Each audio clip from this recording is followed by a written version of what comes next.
Okay, so ever since this phone is launched, I have been using this Nothing Phone 3A as my daily driver. From the moment I get up from my bed, to washroom, to car, every moment I have seen the pros, the cons and the bugs and whatnot. And I don't want this to be any other long-term review. This is TechWiser style. So under 25,000, you get all of these smartphones. So should you still buy the Nothing Phone 3A? And if not, which is the best smartphone under 25,000 and which smartphone to avoid? This is Mrinal, you're already watching TechWiser, and we have divided this into 5 categories: best gaming, best software, best all-rounder phone and best camera. And also there is a bonus section at the last, so make sure you watch till the end. Let's go. Now, if you call yourself a mobile gamer for whom high frame rates and zero lag matters more than social life, first of all, go get some friends and touch some grass. That's what your friend would say, but I would say get a good gaming phone. Now you do get this newly launched iQOO Neo 10R, and the number one pro about this phone is performance. It comes with some killer specs for the price. Now do note, the base 128GB variant has UFS 3.1 storage, while the 256GB variant has UFS 4.1, and it scores about 1.5 million on Antutu, which is the best at this price range. And you also get some really useful gaming features, like if you play 4 fingers in BGMI, you can set gestures for reload and scope in and out. You also get voice changer and even bypass charging. Now you can see all of these features in depth in this video. Also, it has a flat display which is more suitable for gaming, and apart from that you also get wideband 11 and HDR support on Netflix. Now you may be thinking Poco X7 Pro also comes at the same price and has similar features, right? So why not recommend that? Well, the iQOO Neo 10R clicks some great photos. In daylight, it performs well with good colors and details, and it's one of the few phones that supports 4K 60 FPS at this price range. And apart from good performance and good camera, it also has a huge 6400 mAh battery with a fast charger inside the box. Now at 25,000, if you buy a phone, there will also be some hit and miss, like iQOO Neo 10R uses a virtual proximity sensor. So if I compare it with other phones, which is a physical proximity sensor, you can see if I cover up this upper part with my hand, the bulb goes off. However, that's not the case here. And I know some people might not consider this just because of FunTouch OS, but FunTouch OS is getting better with each generation. And not to forget, you also get most of the AI features like circle to search, call translation, etc. So if you're looking for a good performance phone under 25,000 rupees, then iQOO Neo 10R is a great option. Now, if you're someone who doesn't game as much but you want a cool design and a good software, well then this is the phone. First of all, I have been using this phone as my primary phone for more than 30 days now, and the design actually stands out. Like, people have asked me in public, which phone am I using? And this has only happened with the Samsung Fold. And it's not just about the looks, the glyph light at the back is actually useful. Like whenever I get a call, it does look cool. So yeah, the design is definitely a head turner. And the second thing that I like about this is the Nothing OS 3.0, which is running on Android OS 15, and it will still get 3 years of more software updates. Now in my daily use, the phone software is fluid and fast, and here's how the Nothing OS feels different. First of all, this black and white app icon looks minimal, and I have observed that this is also less distracting and keeps me away from apps like Instagram and YouTube. Also, Nothing has introduced this new feature in the 3A series called Essential Space, so you can double press this button to take screenshot and set reminders. Personally, for me, these reminders didn't work, but there are other devices in the office where it has worked. So this feature is still in beta, and maybe it gets better with time, but what really worked for us is this recording widget. So if I tap on this while getting a call from Pratik on WhatsApp, it will record the entire WhatsApp call, which is a cool feature to have for WhatsApp businesses. Now you do get other AI features like AI driven categorization, circle to search, etc. Now we have made a dedicated video on both 3A and 3A Pro, which you can check out over here later on. Now Nothing this year has focused majorly on camera.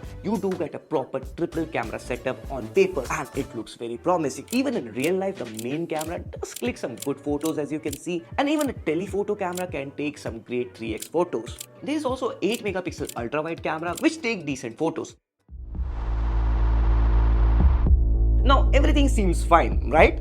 But when I started comparing this with Moto H60 Fusion, the story completely changes. Now, these are the specs of H60 Fusion. Like, if I compare them side by side, as you can see, Moto takes better photos in most scenarios. Like, even in this photos, if I zoom in near the face, you can see Nothing does a bit of over sharpening. Also, in terms of portrait, again, Moto performs both better in 1x and 2x. And in terms of ultra wide images, as you can see, Moto tends to saturate colors while Nothing keeps it natural. And in terms of video, H60 Fusion can shoot 4K from both front and rear camera, whereas 3A can only shoot 4K 4K with rear camera. And the other specs of Moto 60 Fusions are good too, like you get a great design, a vegan leather back and a metal frames. It also comes with a beautiful quad curve displays along with a decent battery capacity. And obviously it's a Moto phone, so you get a stock Android-like experience. However, there is one thing that you should know before buying this phone: the performance. It comes with Dimensity 7300 and it actually shows. Like we recently went to a gaming arena and wanted to take some instant photos, but this camera started to lag here and there. And not just that, if you move your camera around, you can also see it skips frames. But overall, you can consider Moto S60 Fusion as well if you want a good camera, decent performance and a great software experience.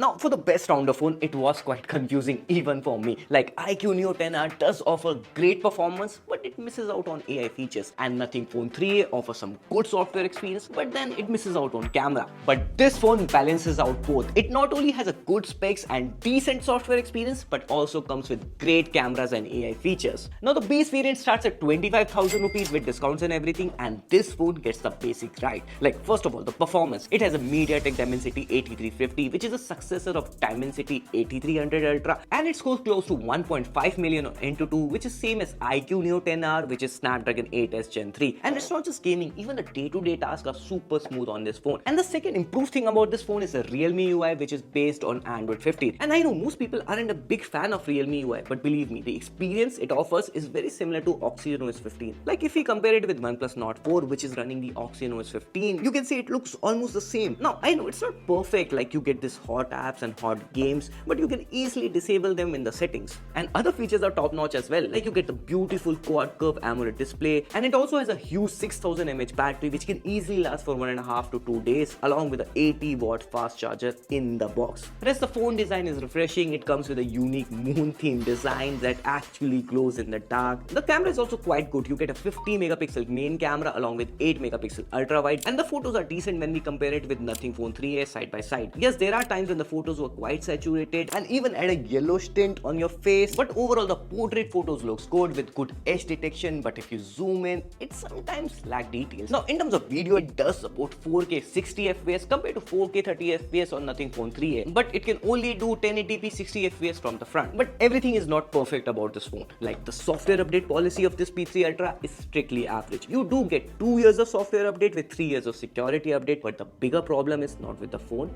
but with Realme. Yes, Realme isn't known for providing the quick updates, and secondly, the updates aren't consistent in quality. Like the software update comes with a lot of bugs. But apart from all of that, if you want a good phone with great display, bigger battery and a powerful processor, then this Realme P3 Ultra is a solid pick.